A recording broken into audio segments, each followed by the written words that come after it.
हर रोज की तरह राघव जी अपने शाम के सैर सपाटे से लौट आए थे। वह अपने जूते उतार ही रहे थे कि बहू ने पूछा, बाबूजी, आज हम लोग पार्टी में जा रहे हैं, हम वहीं से खा कर आएंगे। आज रात के खाने में क्या खाएंगे बताइए।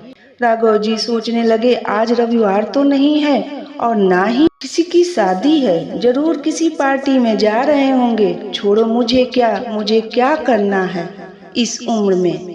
अपने विचारों पर काबू करते हुए राघव जी बोले, ऐसा करो बेटा, मेरे लिए 2 रोटियां बना दो, दूध के साथ रोटियां ही खाऊंगा।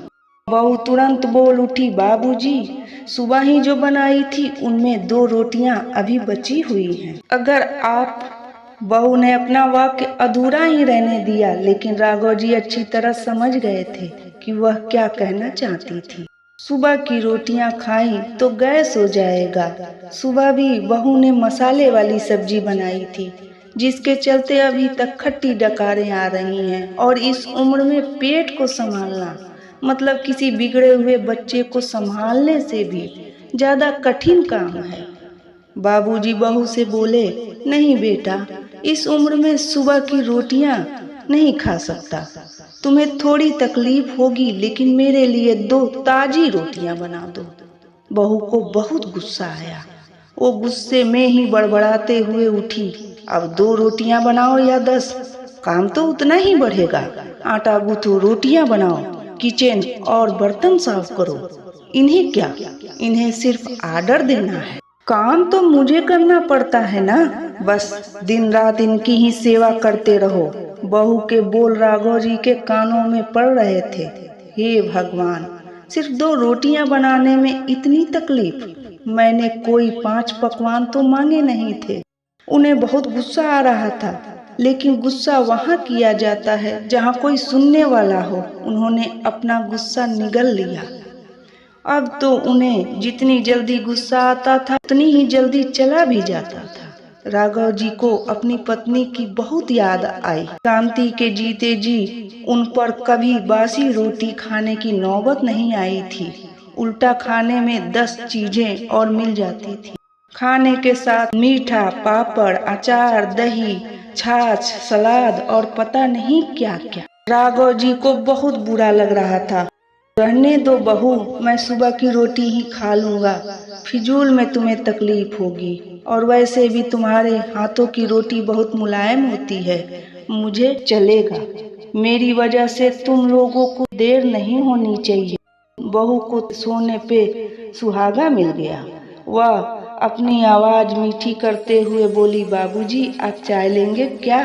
राघव जी अपने चाय पीने की इच्छा को दबाते हुए बोले, वैसे कोई खास इच्छा नहीं है चाय पीने की, मगर तुम अपने लिए बना रही हो तो मेरे लिए भी थोड़ी बना देना। हाँ बाबूजी, मैं अपने लिए बनाने वाली हूँ, आपके लिए भी बना देती हूँ। बोलकर बहू रसोई के अंदर चली गई। राघव जी खुद से ही बातें करने लगे, अभी तो लाखों की जायदाद है मेरे पास, यह घर भी मेरे नाम पर है और खाते में भी लाखों रुपए पड़े हैं। कभी बेटा निकालने की बात करता या घर अपने नाम करवाने की बात करता है तो बोल कर टाल देता हूँ कि मेरे बाद तेरा ही तो है सब कुछ। और फिर भी एक कप चाय और 2 ताजी रोटियों के लिए तरसना पड़ता हो तो उन बूढ़ों का क्या होता होगा, जिनके पास संपत्ति के नाम पर सिवा पुरानी यादों के कुछ भी नहीं होता। शांति को याद करके राघव जी की आंखों में आंसू आ गए। शांति के होते हुए उन्होंने घर का कोई भी काम नहीं किया था। आर्थिक जिम्मेदारियों के अलावा उनकी और कोई जिम्मेदारी नहीं थी। उनके व्यापार में भी उन्हें अच्छा साथ दिया। वह भी शांति से बहुत प्यार करते थे, लेकिन कभी जता या बता नहीं सके। वह सच्चे दिल से मानते थे कि शांति उनकी किसी पूर्व जन्म के पुण्य का फल है। लेकिन जिंदगी की भाग दौड़ में शांति के मन की इच्छाएं पूरी न कर सके। उन्हें 4 धाम की यात्रा पे जाना था, लेकिन वह हर बार यात्रा अगले साल के लिए पोस्टपोन हो जाती थी। घर बार और संसार की जिम्मेदारियां संभालते संभालते कब उनकी इच्छाएं उन्हीं के साथ चली गई, पता नहीं चला। राघव जी ने देखा उनके पोते और पोती दोनों ही स्कूल से आ गए थे। दोनों ने अपना बस्ता सोफे पर फेंका और दादाजी की तरफ दौड़कर उनके गले लगते हुए कहने लगे, चलिए ना दादाजी, खेलने चलते हैं। यही निस्वार्थ प्रेम के कुछ पल राघव जी भी बच्चे के साथ बच्चा बन जाते थे और सारे अपने दुख और यादें भूल जाते थे। वह कुछ बोल पाते उससे पहले ही बहू ने कहा, चलो छोड़ो दादाजी को, हमें पार्टी में जाना है। जल्दी से आकर तैयार हो जाओ, पापा भी आते होंगे। दोनों ही बच्चे दादाजी को छोड़कर मम्मी की तरफ भागे। उनकी पोती 9 साल की थी और पोता 6 साल का। राघव जी अपनी सोच में डूबे हुए बालकनी की तरफ गए। बालकनी में धीमी ठंडी हवा चल रही थी। बहू उनके लिए चाय बनाकर लाई। बालकनी में रखी अपनी कुर्सी पर बैठकर राघव जी घूट घूट करके चाय पी रहे थे। पी क्या रहे थे, निगल रहे थे, क्योंकि चाय के नाम पर सिर्फ कम शक्कर वाला गर्म पानी था, ना इलायची ना अदरक। राघव जी मन ही मन सोचने लगे, बहू के जाने के बाद आज खुद अपने हाथों से चाय बनाऊंगा, इलायची और अदरक वाली, और थोड़ी सी ज्यादा शक्कर डालकर उसके साथ रोटियां खा लूंगा। रोटियां खाऊंगा। रोटियों की याद आते ही उनका मुंह फिर खट्टा हो गया। चाय खत्म होने पर खाली कप लेकर वह किचन में रखने गए तो वहां देखा कि बहू ने अपना कप धुल कर रख दिया था। उन्होंने भी अपना कप धोकर रख दिया और अपनी डायरी लेकर बालकनी में आ गए। बालकनी में बैठे बैठे उनकी नजर सूखी हुई तुलसी के पौधे पर गई। उन्होंने एक लोटा पानी लाकर उसमें डाल दिया। कुछ मिनटों बाद ध्यान से देखने पर उन्हें पता चला कि सूखे हुए तुलसी के पौधे में नई कूपले जैसे मुस्कुरा रही हों। उन्हें याद आया कि शांति हर सुबह तुलसी को पानी और शाम को दिया रखती थी। अब तो शाम को न तुलसी को न किसी भगवान के मंदिर में दिया जलता है। पता नहीं कितने संस्कार, इतनी अच्छी आदतें शांति अपने साथ लेकर गई। राघव जी आसमान की तरफ देखकर बोले, शांति, मुझे और इस घर को तुम्हारी बहुत जरूरत थी। तुम मुझे छोड़कर चली गई। तुमने मुझे धोखा दिया। तुमने हमेशा साथ रहने का वचन तोड़ दिया। तुम मुझे अकेला छोड़कर चली गई। राघव जी की आंखें भर आई।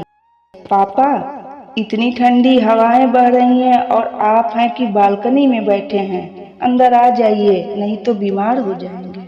बेटे ने राघव जी से कहा। बेटा, बहू और पोता पोती सब तैयार होकर पार्टी के लिए निकल गए थे। किसी ने झूठ मूठ भी मन रखने के लिए भी उनसे नहीं पूछा कि साथ चलिए। पापा, आप खाना खाकर जल्दी सो जाइएगा, हमें आने में जरा देर हो जाएगी। ज्यादा देर तक जागना आपकी सेहत के लिए अच्छा नहीं है। हमारे पास घर की दूसरी चाबी है, हमारी चिंता मत कीजिएगा, बेटे ने जाते हुए कहा।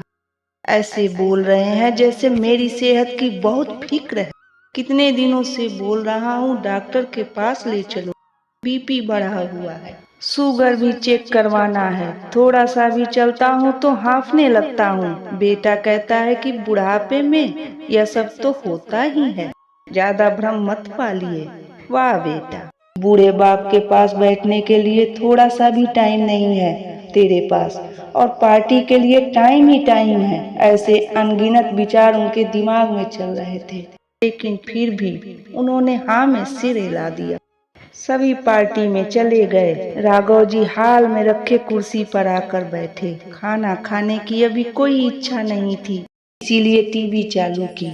आज वैलेंटाइन डे था, प्यार का दिन, इसीलिए टीवी पर भी उसी के बारे में दिखा रहे थे। राघव जी की नजर पास में रखे अपनी पत्नी की फ्रेम पर गई, जिसने लाल कलर की साड़ी पहन रखी थी। प्यार तो उन्होंने भी खूब किया था शांति जी से, पूरी जिंदगी किया था, जी जान से किया था, लेकिन कभी बोल नहीं पाए। टीवी पर दिखा रहे थे, लोगों ने लाल कपड़े पहन रखे थे, हाथों में लाल फूल के गुच्छे लेकर वह ग्रीटिंग कार्ड्स की खरीदारी कर रहे थे। पता नहीं राघव जी के मन में क्या आया, उन्होंने अपने पैसों का बटवा लिया और निकल पड़े। शांति जी की याद में चलते चलते वो एक आइसक्रीम पार्लर के पास पहुंचे। उनका सांस चढ़ गया था, उनके सांसों की गति तेज हो गई थी। आइसक्रीम पार्लर के पास एक कुर्सी पर वह आकर बैठे। तभी वहां पर एक छोटी बच्ची आई जो गुब्बारे बेच रही थी। बच्ची बोली, दादाजी गुब्बारे लोगे क्या? बिक जाएंगे तो जल्दी घर चली जाऊंगी। राघव जी ने देखा 10-12 रंग बिरंगे गुब्बारे थे। उन्हें याद आया कि शांति जी को भी गुब्बारे बहुत पसंद थे, लेकिन अब गुब्बारे लेकर क्या करूं? उन्हें बच्ची की आंखों में सच्चाई और आशा दिखी। 200 रुपये दिए और सारे गुब्बारे खरीद लिए। उन्हें फिर से शांति जी की याद आई, क्योंकि वह भी घर से निकलते समय हमेशा थोड़े एक्स्ट्रा पैसे लेकर निकलती थी और किसी न किसी जरूरतमंद की मदद किया करती थी। कभी वो टोकते तो वह कहती, हमें भगवान ने लेने वालों के नहीं देने वालों की लाइन में खड़ा किया है, और थोड़े से रुपए के बदले में लाखों की दुआएं मिलती हैं, तो मुझे टोका मत कीजिए। आंखों में आंसुओं के साथ राघव जी खड़े हुए रास्ते के बीचों बीच आए और उन्होंने आसमान की तरफ देखा। अपने हाथों में पकड़े गुब्बारे आसमान में छोड़ दिए और चिल्लाकर बोले, शांति, मैं तुम्हें प्यार करता हूँ। उनके सांसों की गति बढ़ गई, उनका शरीर लड़खड़ाया और जमीन पर धड़ से गिर पड़े। आसपास के लोगों को कुछ भी पता चल पाए उससे पहले ही राघव जी ने इस मोह माया की दुनिया को अलविदा कह दिया। उन्हें अपनी पत्नी से मिलने की बहुत जल्दी थी।